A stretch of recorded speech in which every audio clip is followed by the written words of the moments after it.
Alors aujourd'hui, on est avec Noémie, qui est une potentielle leader pour la jeunesse. Et en fait, on va commencer par le premier chapitre de notre livre « Résoudre les conflits au quotidien ». Et je vais te parler un petit peu de ce qui se passe à l'intérieur du premier chapitre.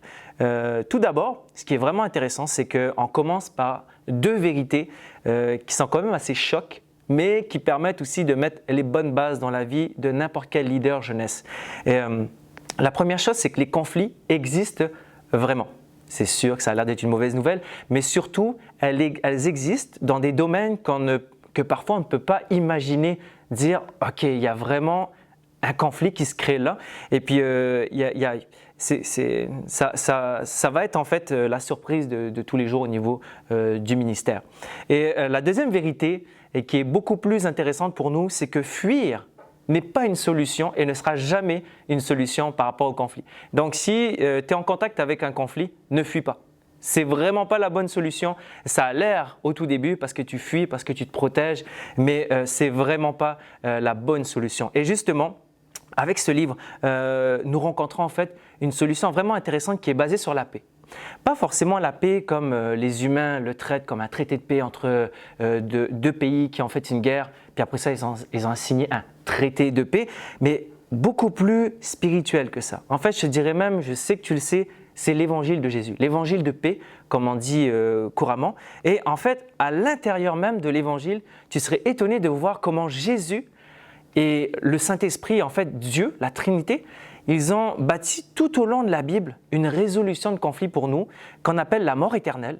Et Jésus a résolu le conflit, où ça, à la croix, pour nous donner la vie éternelle. Puis à ce moment-là, quand on dit à quelqu'un « Dieu a les outils pour nous aider, pour nous outiller à résoudre un conflit », ça fait tout son sens. Parce que tu as juste à regarder la Bible au complet, les 66 livres, et tu te rends compte qu'il y a une résolution de conflit qui est très forte. Maintenant, il y a des définitions vraiment importantes. Par exemple, la définition tout simplement d'un conflit. C'est une situation. Tu prends deux personnes, tu peux avoir deux jeunes, tu sais, j'imagine que tu as rencontré deux jeunes ou toi tu as rencontré un parent ou deux parents, tu les as vus peut-être en tension à un moment donné. Pourquoi? Parce qu'ils ont des différences d'opinion, des différences de désir. Il y a peut-être un parent qui voulait que son jeune soit un peu plus sur le stage que l'autre. Il y a aussi des différences d'action. Parce que les familles ne sont pas pareilles et puis quelqu'un pense que c'est bien d'agir comme ça alors que l'autre va penser que c'est totalement différent puis c'est inapproprié. En plus de ça, tu peux rajouter l'intensité de la rencontre, l'intensité négative parce qu'on parle de conflit et le ressentiment ainsi que les réalités qui peuvent ressortir. Parce qu'un conflit, ce n'est pas juste le moment. Déjà, on ne le planifie pas. Mais en plus de ça, c'est ce qui ressort, la conclusion de tout ça, puis comment les gens rentrent chez eux, puis quelles émotions ils peuvent avoir, leurs sentiments à l'intérieur. La suite du livre, en fait, est vraiment intéressante parce qu'il nous donne des bases qui vont nous permettre de comprendre et peut-être de démystifier le conflit. Par exemple, que chacun a une volonté personnelle. Par exemple, toi, tu as une volonté de, je ne sais pas, ce que tu veux, tu aimes manger. Moi, je vais manger autre chose. Déjà, ça, c'est des petites différences, mais multiplie ça par le nombre de jeunes que tu peux avoir dans ton ministère. Et c'est le nombre de différences, c'est le potentiel de conflit que tu peux avoir. Tu multiplies ça, puis voilà, tu y es. Et ensuite de ça, une base qui est ni plus ni moins une belle réalité, la foi n'est pas un anti-conflit. Ce n'est pas parce qu'on est chrétien qu'il y aura moins de conflits. Bien au contraire, ou en fait ça dépend de ce que Dieu veut, mais il y aura toujours des conflits. Et le plus important, c'est que même si on est sauvés, puis j'imagine que tu le sais, le péché est encore présent.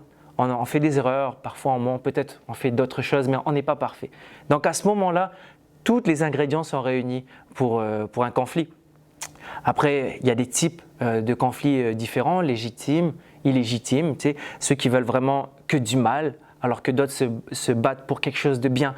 Il y a aussi différentes composantes en fait à un conflit, par exemple un élément déclencheur, on parle des différences justement, quelque chose qui va amplifier un conflit, les désirs personnels de satisfaction, très important parce qu'on ne se bat pas pour quelque chose qui va nous déplaire. On se bat pour quelque chose qui est bien pour nous en fait. Et le troisième élément, celui qui met souvent le feu, c'est les perceptions.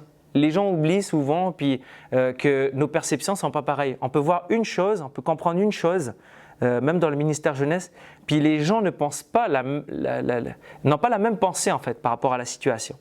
Et tout ça se base vraiment sur l'aspect que le péché est encore présent.